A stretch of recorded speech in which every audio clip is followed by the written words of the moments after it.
Sano Bhunaktu Sahaviryankaravavare Tejasvinavadhitamastu ma vidvishavare.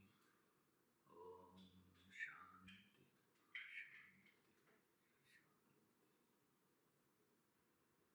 Law of causation, the supreme law.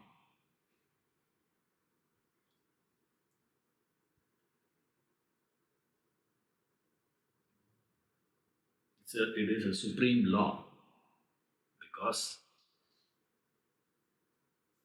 there's nothing equal to this. All other laws that we know of, all other principles, whether it is that of physics or chemistry or sociology or psychology or anything, all other principles are subject to this. Therefore, it is a supreme law.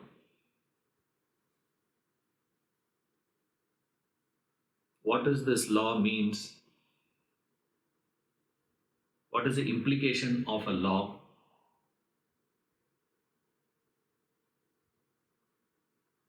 When we say it is a law doesn't expect you, warrant you to understand or not. They don't care. What is the meaning of this? What is the meaning of that? They don't care about it.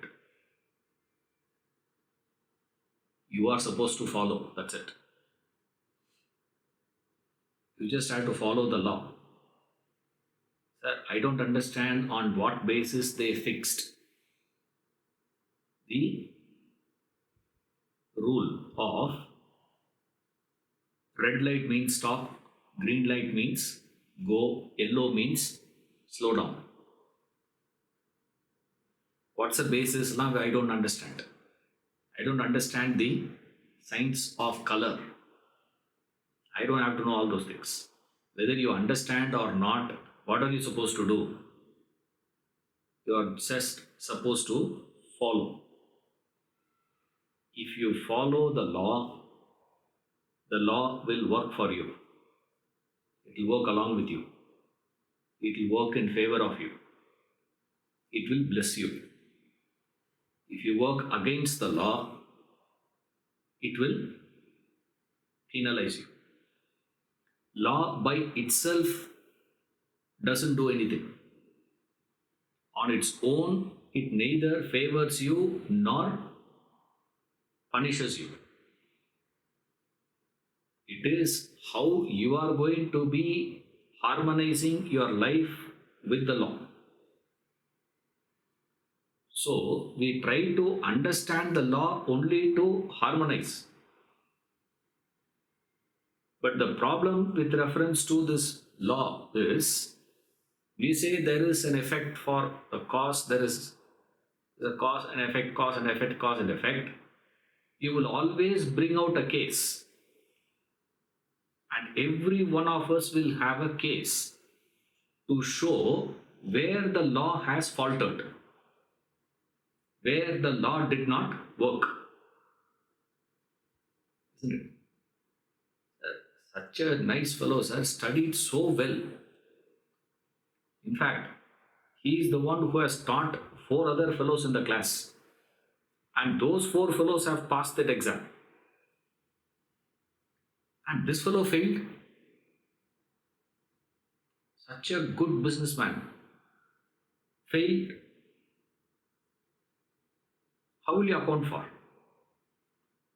Such a fellow who has no studies at all,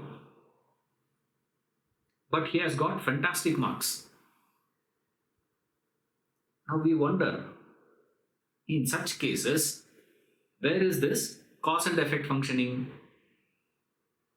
See, this is the problem with reference to causation. See, because all of us have a case to show how this law is not working, how the law is in fault. Wherever there is a difficulty, because the cause and effect works. That cause effect is sometimes perceptible, sometimes it is not perceptible. When it is not perceptible, the difficulty comes. But the human endeavor should be what? To probe and understand what is not perceptible. That is where human comes into picture. Otherwise, what is that to be done by the... This is where that understanding of the law helps. And how there we were able to recognize how this law shapes our life.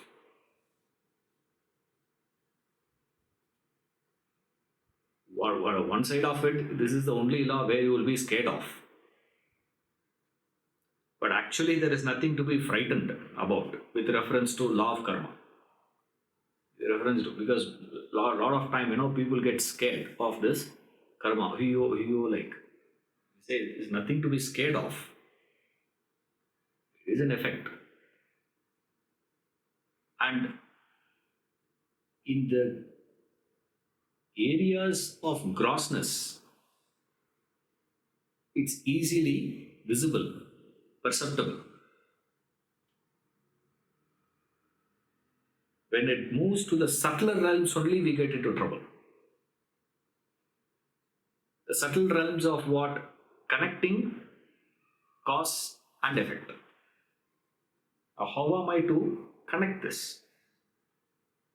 Say, how your entire life is governed by this law of causation. The whole humanity is governed by this law of causation. Means we start wondering, how is it going to be?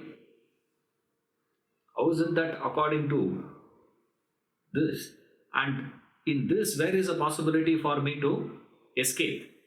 How am I to grow? How am I to overcome?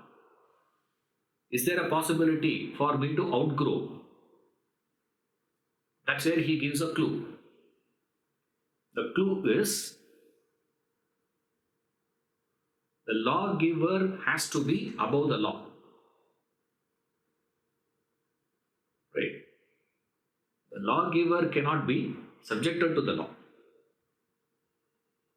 So who is the lawgiver?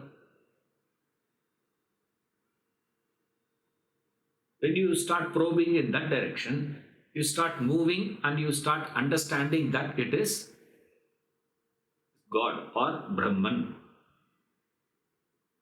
What is that Brahman? That Brahman is what you are. The moment you gain that knowledge of Brahman, once you understand Brahman, as the Upanishad says, Brahmavit Brahmaiva Bhavati. The knower of Brahman becomes Brahman. So once you become Brahman, what happens? You become above the law. After that, you are not subjected to this law of karma.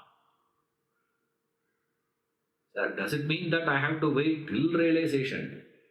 That is where the law gives a possibility for our growth.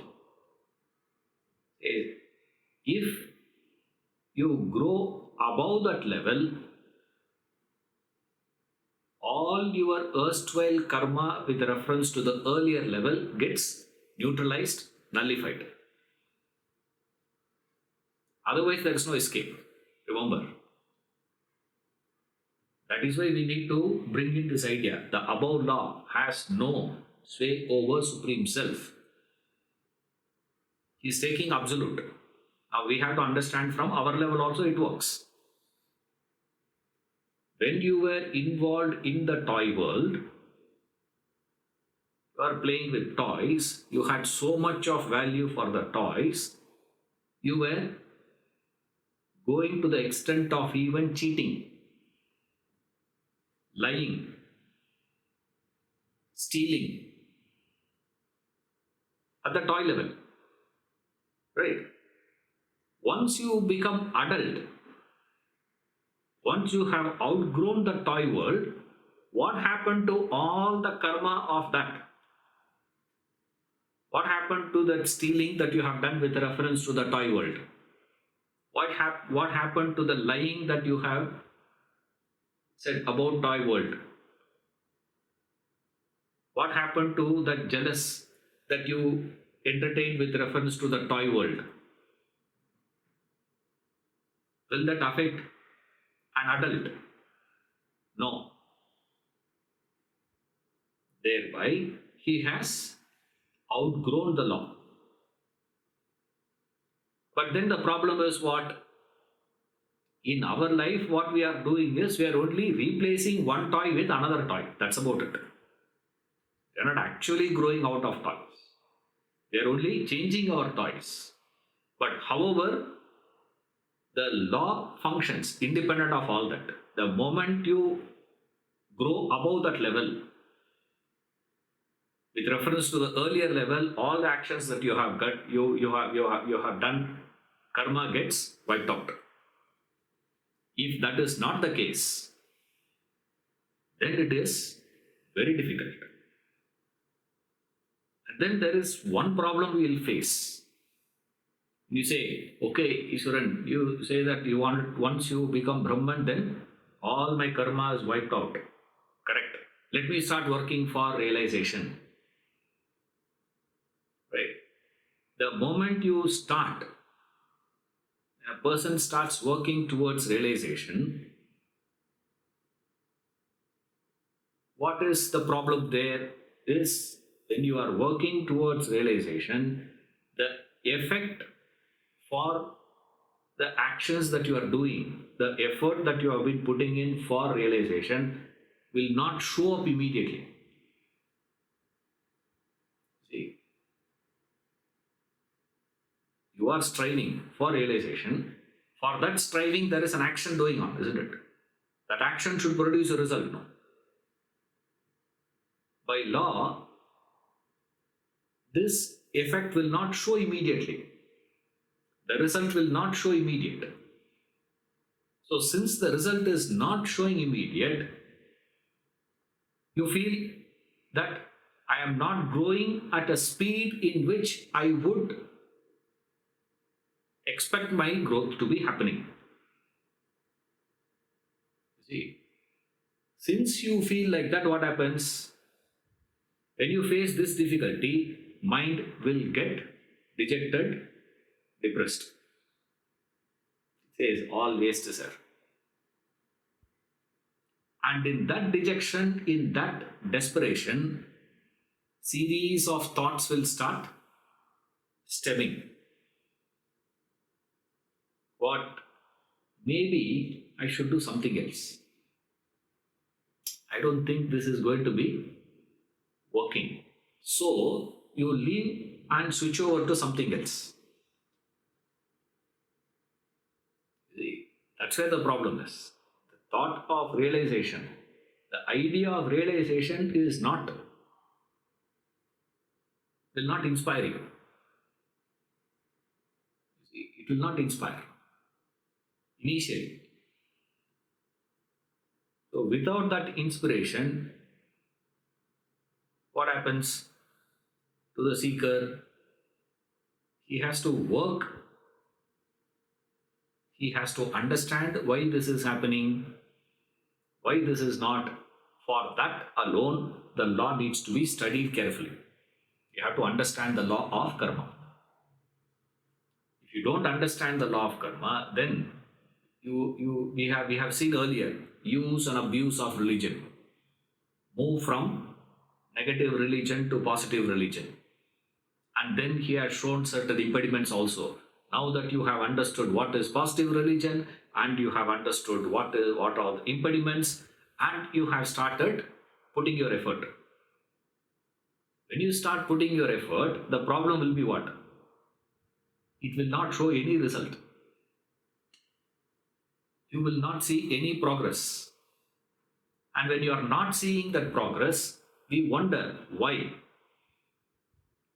Why there is no progress? When you cannot understand this, That's where to account for your current failures or your current things, this law comes and says, it is not because of your lack of effort now, it is because of the baggage. It's too heavy past. Therefore, we are not able to see the result. That's about it. So, how do you nullify that? Keep working, keep working, keep working. Don't fall for this depressive state. Don't give up the ghost. Continue your effort. This is where the law of karma comes and says, it's very easy to overcome, man. All that you have to do is what? Just rise above the level. That's it. Just rise above.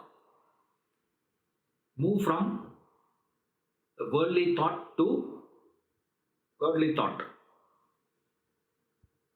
From this ignorance to the divine self. Assert your real nature. That is why he is introducing this in the beginning itself. The above law has no sway over. Why this has to be brought in? Before even explaining the law. He has not yet started explaining the law of causation. Even before explaining the law of causation, he says, there is above law. There is someone sitting above law. How he has become above law? That is what we understand here. How the method is very simple. The thoughts keep arising in you whenever you are not conscious. The moment you become alert and conscious, thoughts doesn't arise. When the thoughts are not arising on its own, there is no karma possibility. Since there is no action possibility, when I say karma, what I mean is action. There is no action possibility. Since there is no action possibility, there is no consequence possibility. You had escaped from the consequences. How do you escape from the consequences? This is how you escape from the consequences. So fundamentally, when we study law of karma, action, the action we don't refer to just physical performance of action. It is action backed by a thought. Remember this. You see, per se, law of karma will not operate on action alone. Whenever in law of karma we discuss action, we are discussing action coupled with, backed by a thought. Famous example we keep giving. One man goes and kills 10 people. We arrest him, prosecute him, and punish him. Another man goes and kills 10. We bring him, celebrate him, and reward him. Give him awards. What is the difference? First fellow is treated as a criminal. The second person is a soldier. There's a difference. What is the difference then? It is a thought behind that action. You are punished or you are rewarded, not just for the action, please. You are punished or rewarded for the action coupled with the thought behind it. So thought plus action. Right. Now action happens at the manifestation level, at the body level. At the body level, actions means all that you have been doing, all that engagement that happens with reference to karmendriyas.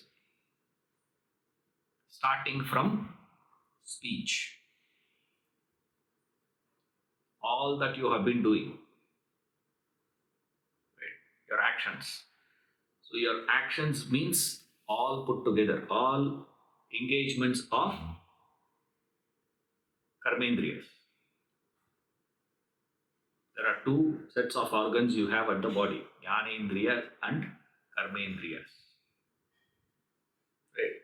karmendriyas, 5 organs of action. Gyanendriyas, organs of perception. Organs of perception: eyes, ears, nose, tongue, skin. These are the 5 indriyas. Then you have karmendriyas.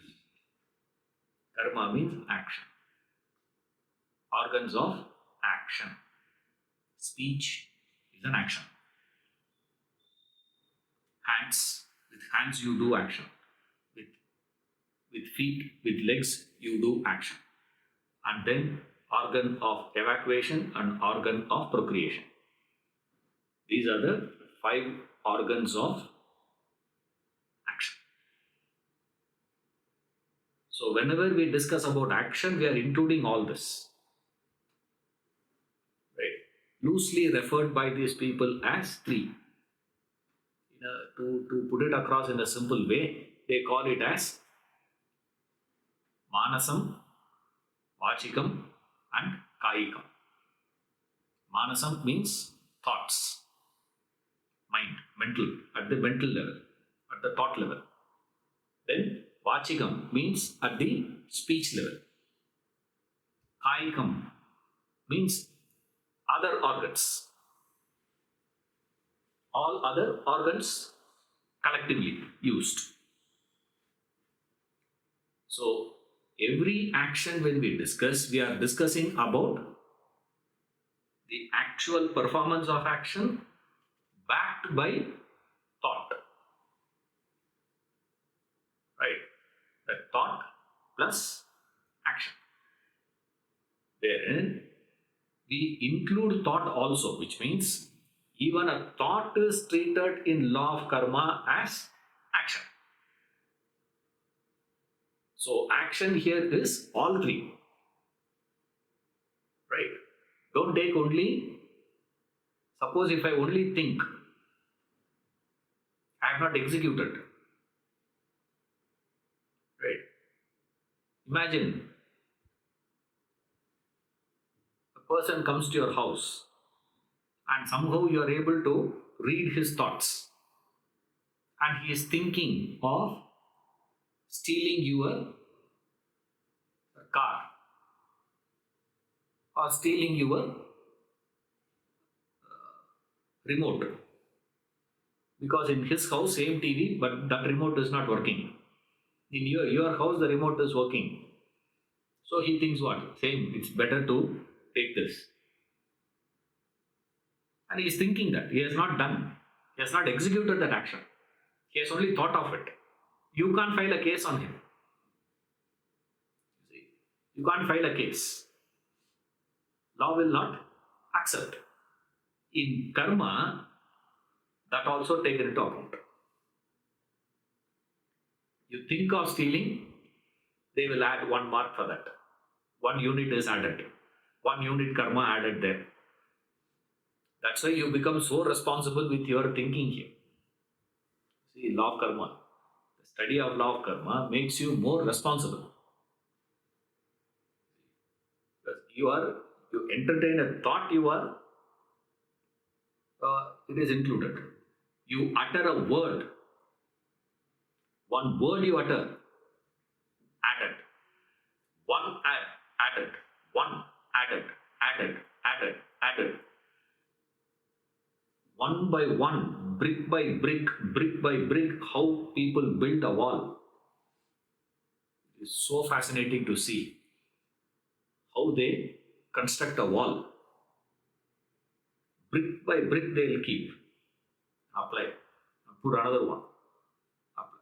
Another one. Season it. Another one. Cemented. Suddenly you see the man disappeared. The fellow is not there. The wall is so high to the ceiling and it has covered the entire space. You can't see through. It's so interesting to see. Exact same is what we do. How we build our karma, thought by thought, word by word that you utter, action by action that you execute. Everything gets added together. That is how the law of karma works. So the way to escape this karma, is there any escape possibility for this karma? First he gives the escape route. What is the escape route? The lawgiver is above the law. And who is that lawgiver? Then what am I seeing in the world? What is happening and all this? Finally, the text he concludes that with, that thou art. You are that lawgiver. All that you have to do is reclaim your birthright. You have just forgotten your birthright. All that you have to do is just reclaim it. You just have to go and claim. That's it. You claim, it will be given to you. You don't have to work. You don't have to struggle. You don't have to earn bit by bit, nothing. You have that right. You are that right now. Even though we say Brahmavid Bhavati, it doesn't mean you are going to become Brahman in future. You are Brahman in the beginning itself. Only problem is you have forgotten that it is you are the lawgiver. The problem is you believe yourself to be the little individual, the little personality, the little self. As long as you believe yourself to be the little self, you will be under the clutches of the law. You can't escape. The moment you realize that you are not the little self, you are that supreme self, then the law will start functioning under you. After that, that is subjected to you. Today, you are subjected to the law, then the law will be subjecting itself to you, surrendering itself to you. So what is the way we have to start? There are two ways you can start. And the best way is, one is to head on and fight. Won't work. The other way is, sir, whether I understand the law or I agree with the law or I approve it. Doesn't matter. I will just align my life to it. You have to harmonize your life to the law.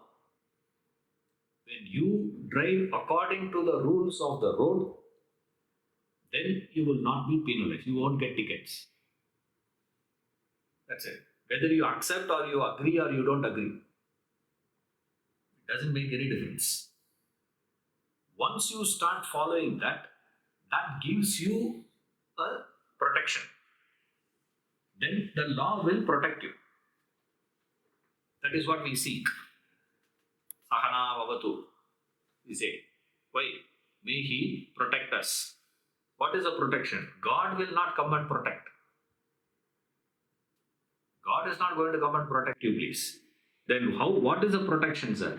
Protection is the law will protect. Who the law will protect? The law will protect only the person who is following the law, not the one who is breaking it. If you are trying to break the law, not possible. But then perennially do I have to be subjected to the law, sir? Not necessary. You can transcend it. Like in the chapter we will see. There he will explain. In the world, nothing disappears. Remember, in the world, nothing disappears. But you can make the world disappear. That is possible.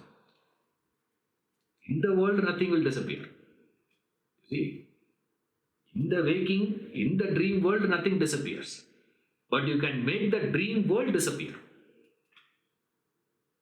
You see, this is what I call as rise above the level. Rise above the level of the dream. Become the waker. Get attuned to the wakerhood. The moment you become a waker, then you are not subjected to the laws of the dream. Similarly, once you reach to that Supreme Self, then you are not subjected to this. Till such time, what is to be done? Don't try to fight against it. Don't try to resist the law. Don't try to be an aggressor there. Then what you have to do? Follow. That's why it is called law of karma. People call it as, karma theory. He's not calling it as karma theory. He calls it as law of causation. When you go, I will explain. In that same chapter, he gives theory of reincarnation.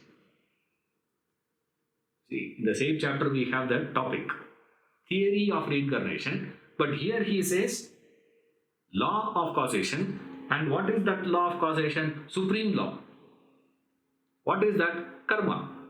And then when he is explaining that also, he calls it as law of karma. So law of causation, supreme law, law of karma. He calls it as law. And we keep referring it as karma theory, sir. Karma theory. No, it's not a theory. It's a law. What is the difference?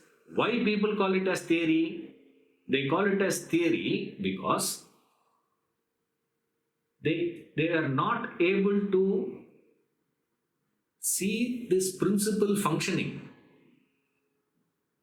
beyond the gross levels.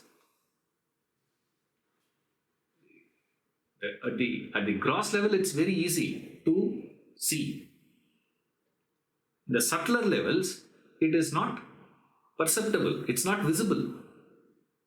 A coconut seed, coconut tree, visible, perceptible. Whereas, good thought, good effect. Is it perceptible? Entertain a negative thought. You will get papa, sin. Is it perceptible? It's not perceptible. Then how are you going to understand that? See, you have to use another yukti, another methodology. Unfortunately, we never go to the next level. We still stick only to that perception level only. Unless it is brought to my perception level, I am not going to call it as law. No. There are many things in life we understand by another method only. How? That is called anumana. For which you need a penetrative intellect. Only a penetrative intellect has the capacity to see through and understand. And the tragedy of that is exactly like the tragedy of our physical perception also. What I see, I cannot make you see. Unless you also have eyes. Let's say if you try to explain to a blind yellow color, how will you explain?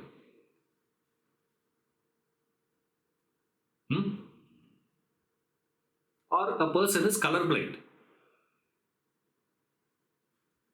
Right? A colorblind. He can see only two colors, white and three colors, black, grey, white. That's all. Only three colors he can see. To him, you have to explain what is yellow color. How will you explain?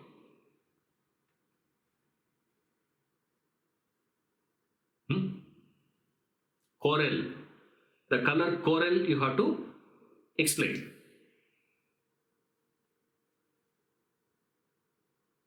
I said peach. My daughter said, that's not peach. That's coral. I said, to me, everything looks same. And she thinks I am colorblind. I said, I'm not colorblind. I have color vocabulary blindness. That word we don't know. What is that color called? But I can recognize the shades. But doesn't matter whatever the shade is. How will you explain to him? You cannot. See, even for you to understand the laws at the gross level functioning, you need the equipment. What is the equipment that is necessary here, sir? Seeing. You need an acute ears for you to recognize the difference between the ragas. If you're not having that sharp ears, you can't recognize the difference of ragas. All songs will look same to you. Difference. No big difference. All talas will look same to you. You can't distinguish.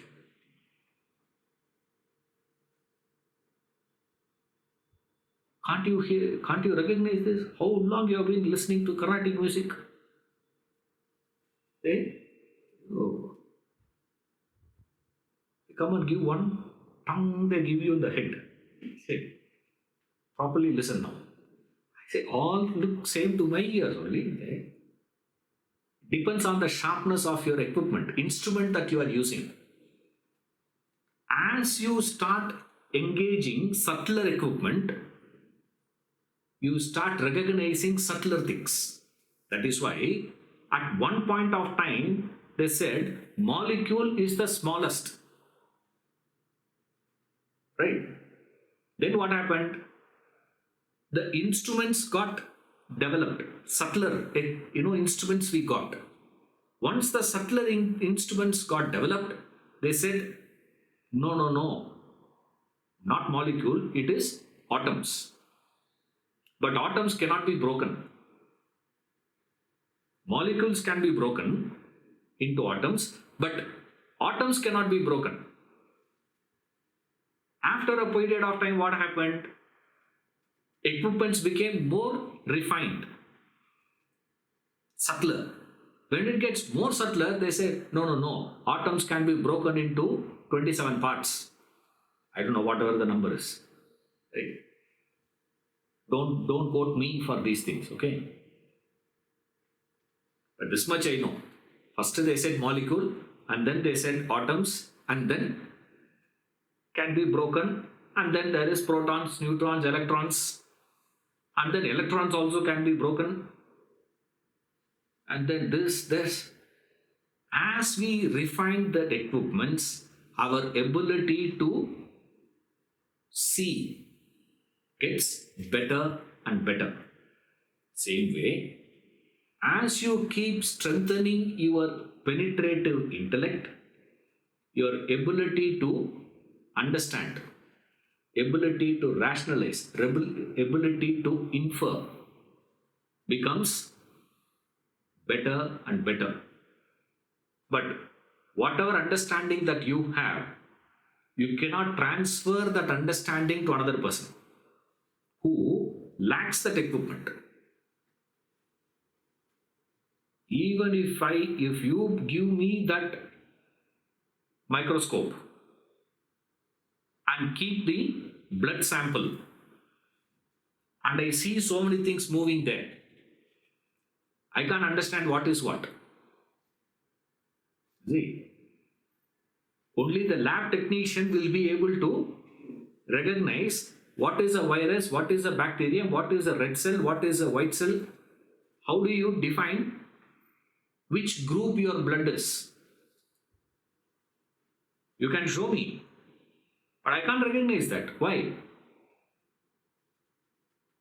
I can see, but I can't understand. Will I be like this? No. What is the difference between that lab technician and me?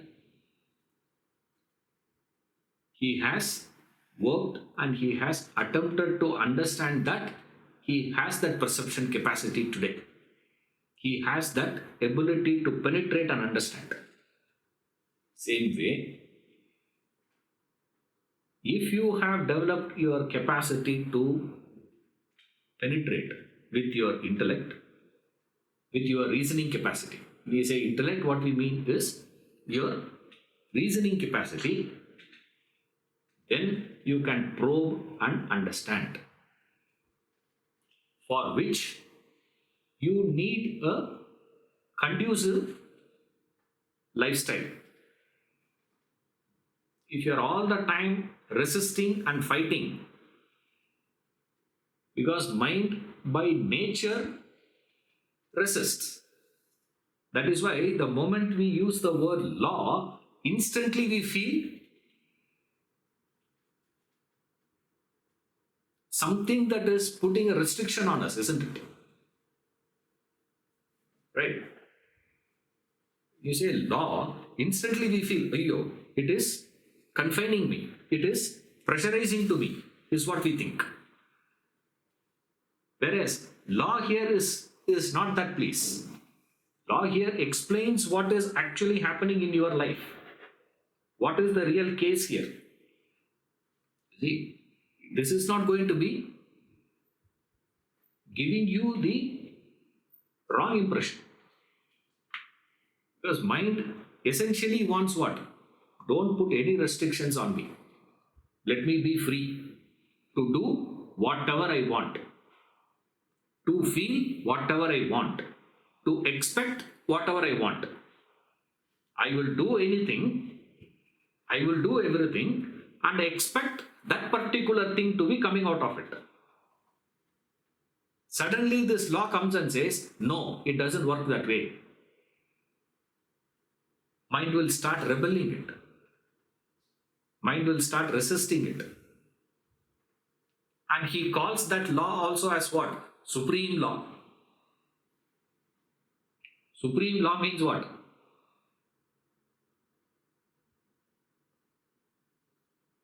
You can't withdraw.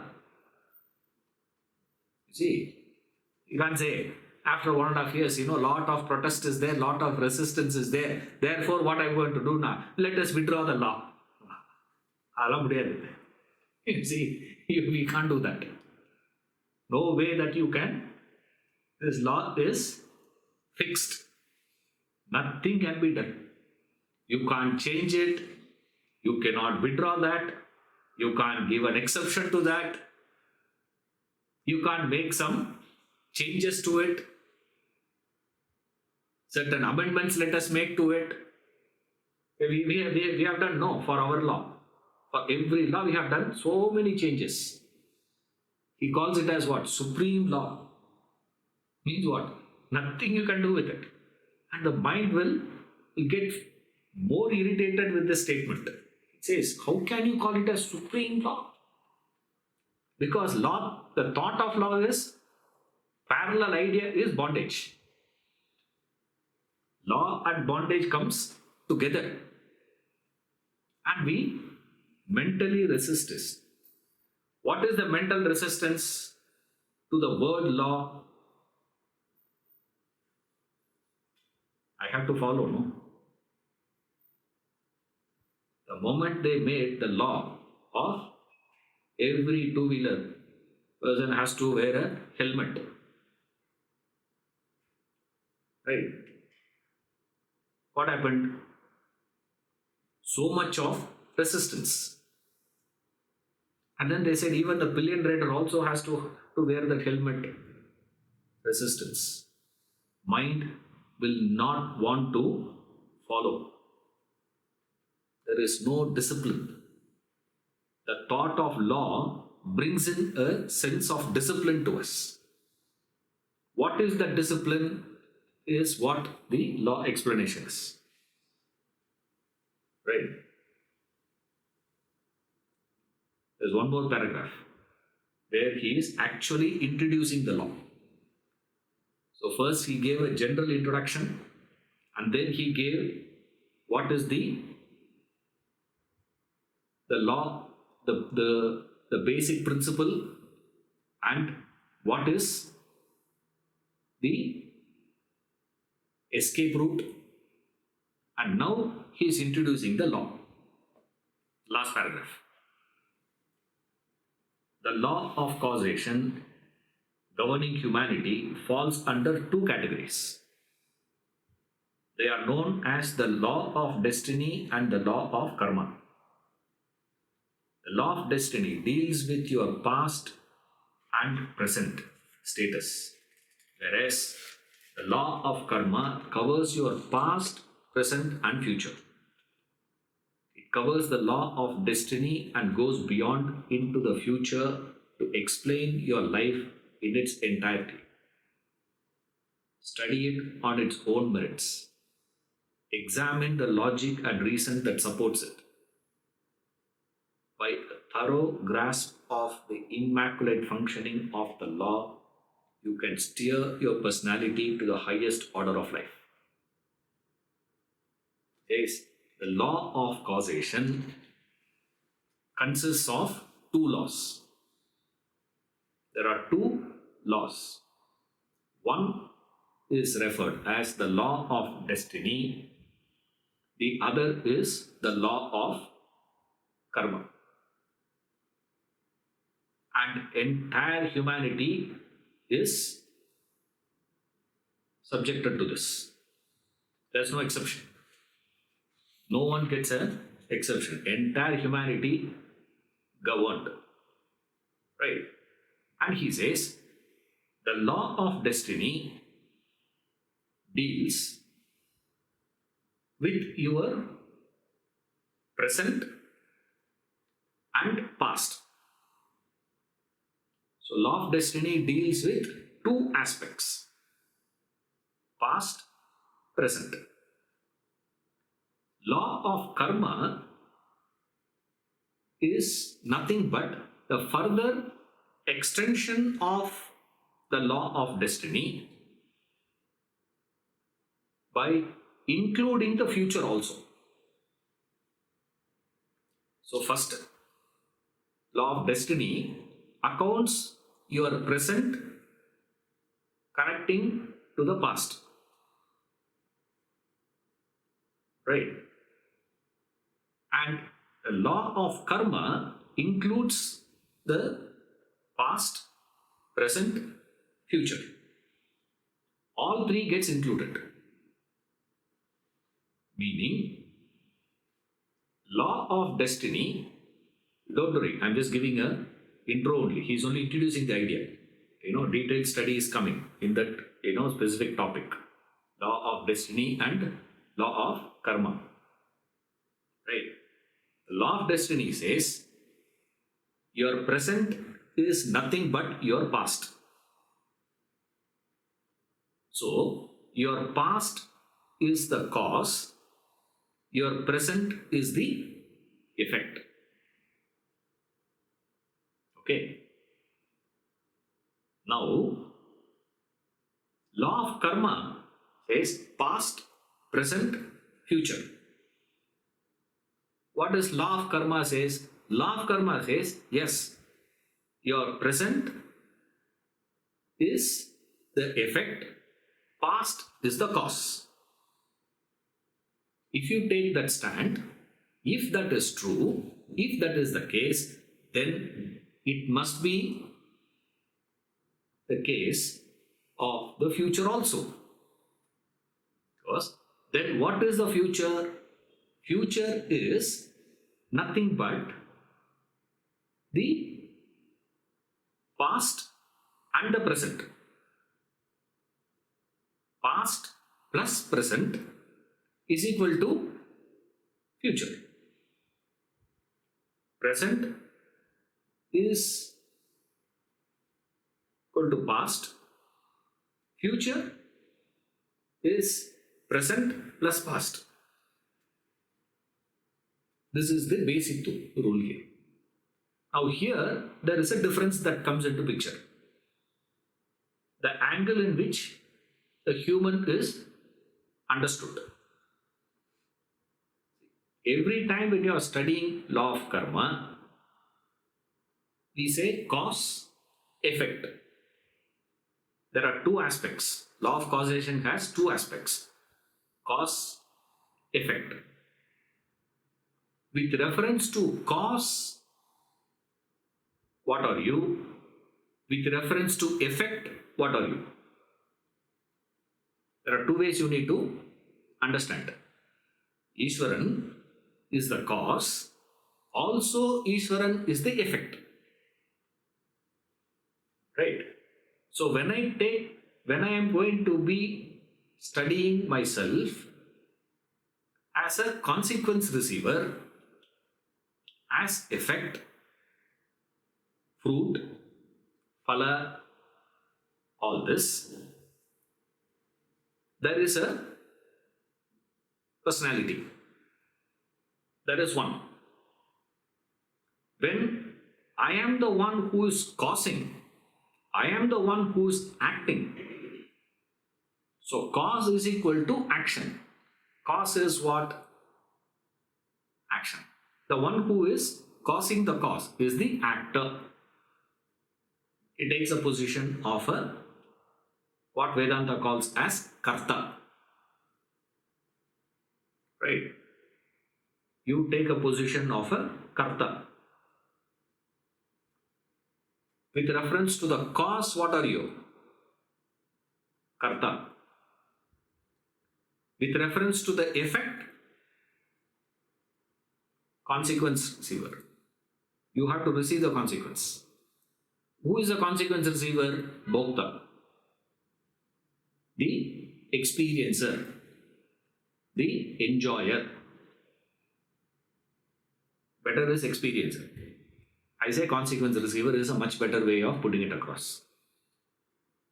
Whatever the consequence, I have to receive it. There's no choice. As a consequence receiver, do you have a choice? Can you have a choice? You cannot. As a performer of action, as an executor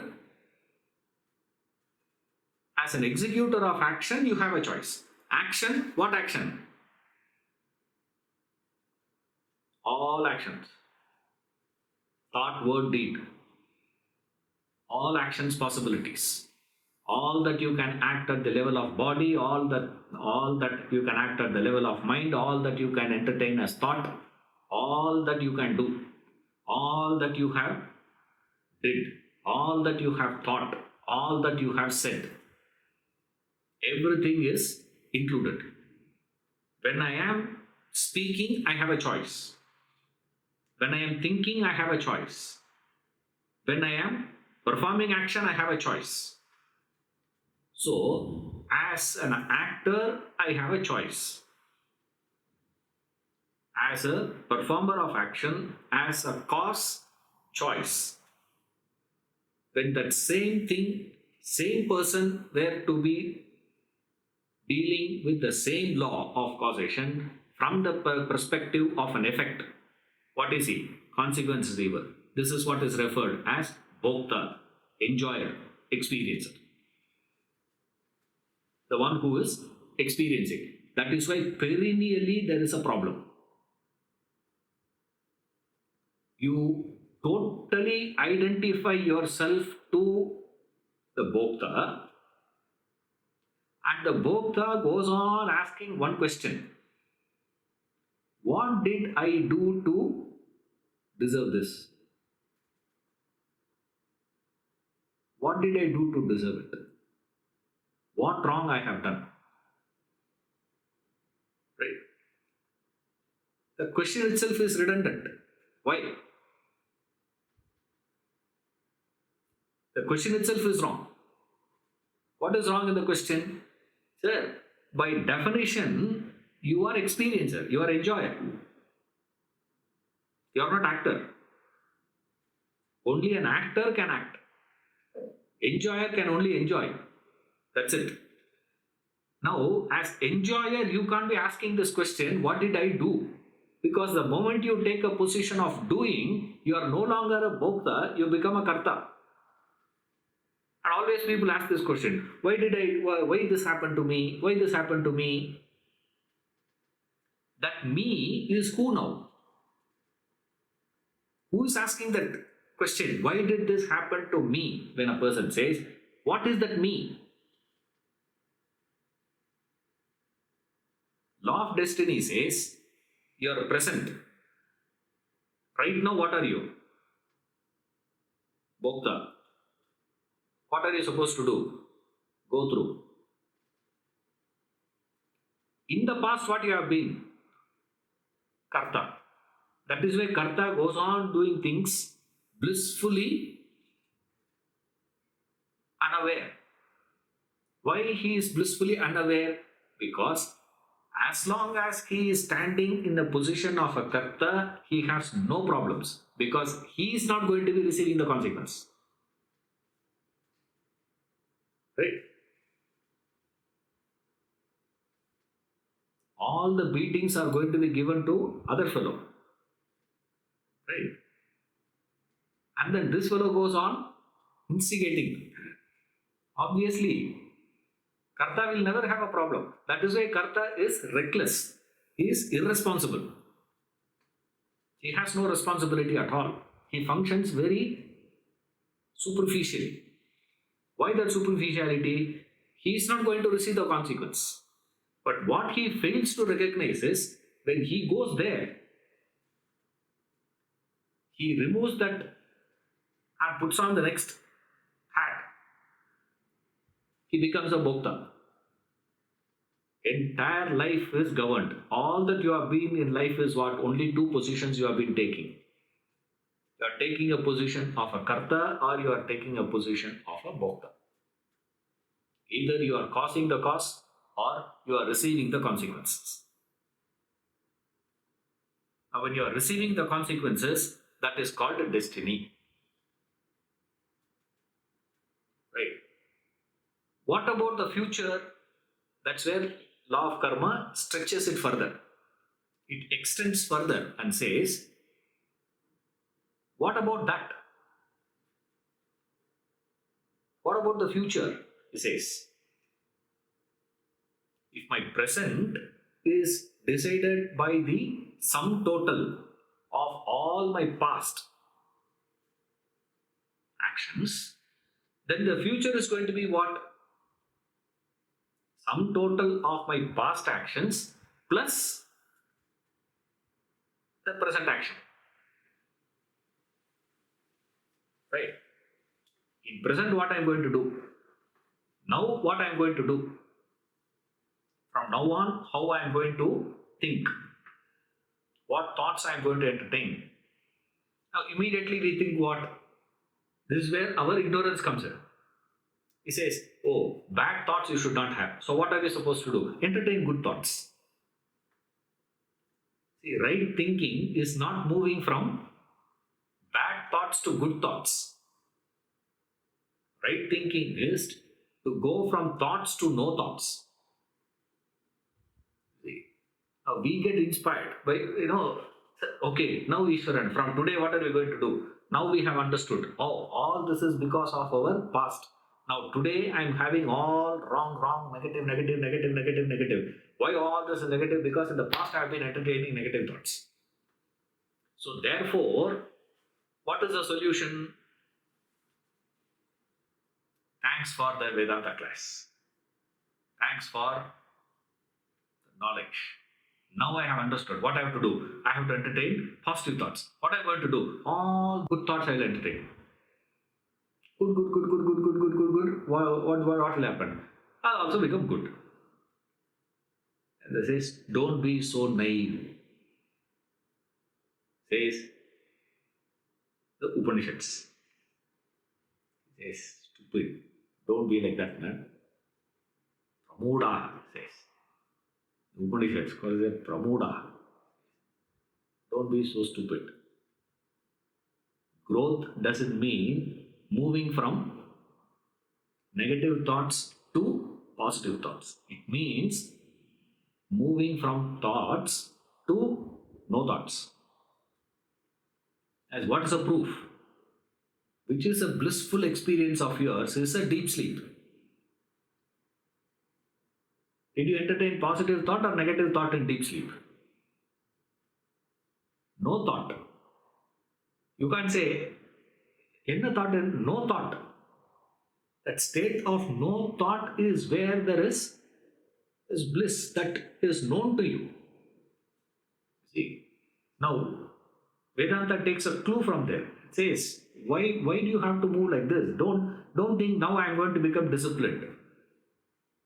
Now I will be very cautious. Let me be conscious of my thoughts. That's where it says the solutions is not like this, please. Solutions needs to be worked out in a different way, right? But solutions cannot be starting from thoughts. Solution starts from where? Now you have to correct at the action level, correct at the speech, and then correct at the thought. Don't straight away start corrections at the thought level, even though that's the most ideal thing, but it is not possible to be done. Because if you try to correct the thought levels, all your thoughts will go under the carpet. Suddenly you become alert and aware. Now I want to become conscious of my thoughts. Now suddenly mind will start thinking. Then you come out believing what? See, I have got control. I have controlled my mind. It says, yeah, I know. Like they say, every husband says he is the master of the house. The wife knows. That's all. They don't have to claim. They know who is the boss. Like that it is. The mind says, I know. Yeah. Mind will say. Are you not under my control? You ask the mind. Mind will say, of course, sir. I am your servant. I am your servant. Only thing is what? The boss will give instructions as per the servant's convenience. That is how the boss will give instructions. He will train the boss nicely.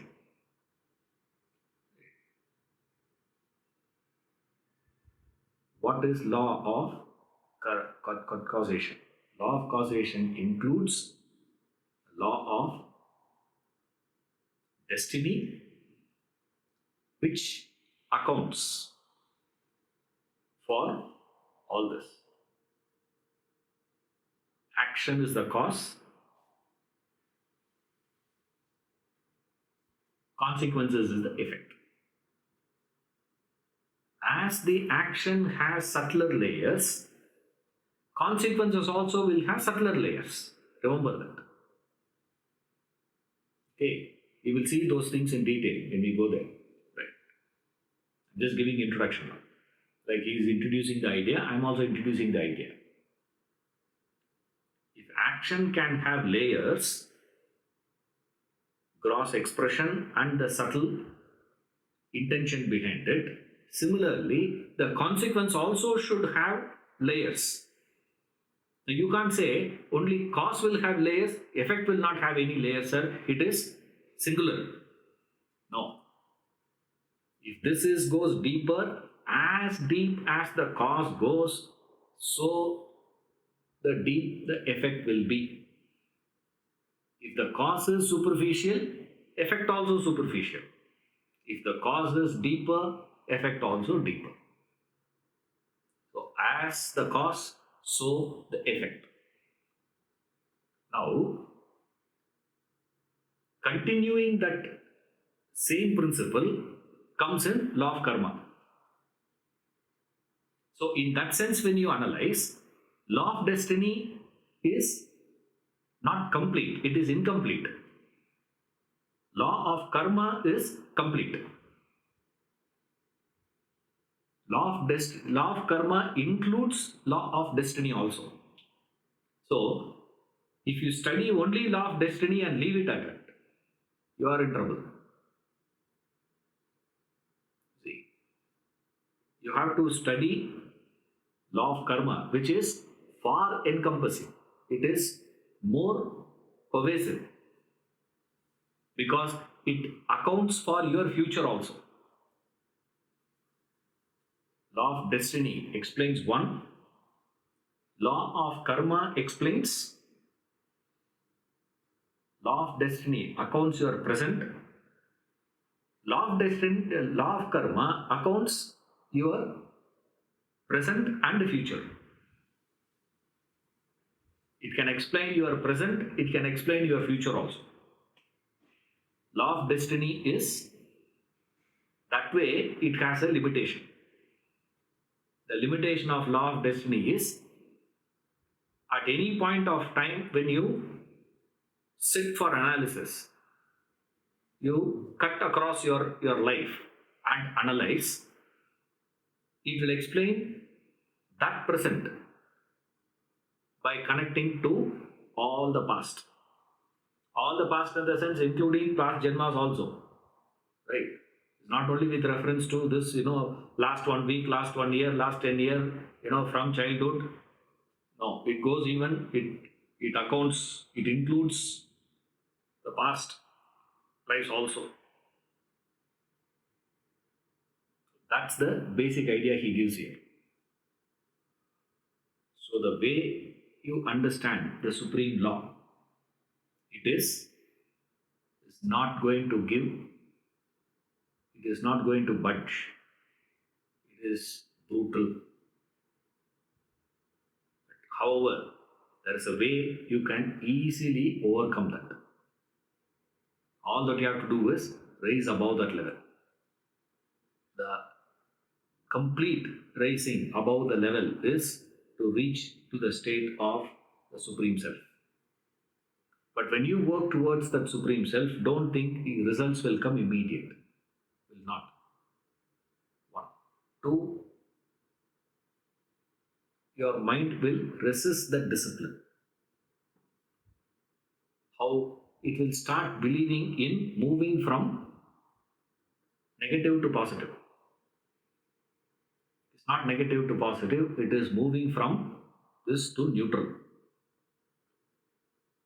It's not, forward gear or, reverse gear. It is neutral gear. That is the way to escape.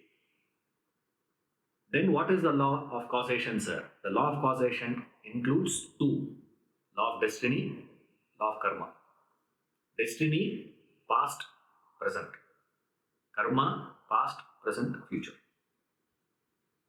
This is the central idea that he is giving in this topic, the supreme law. Right. Next class we will see the law of destiny.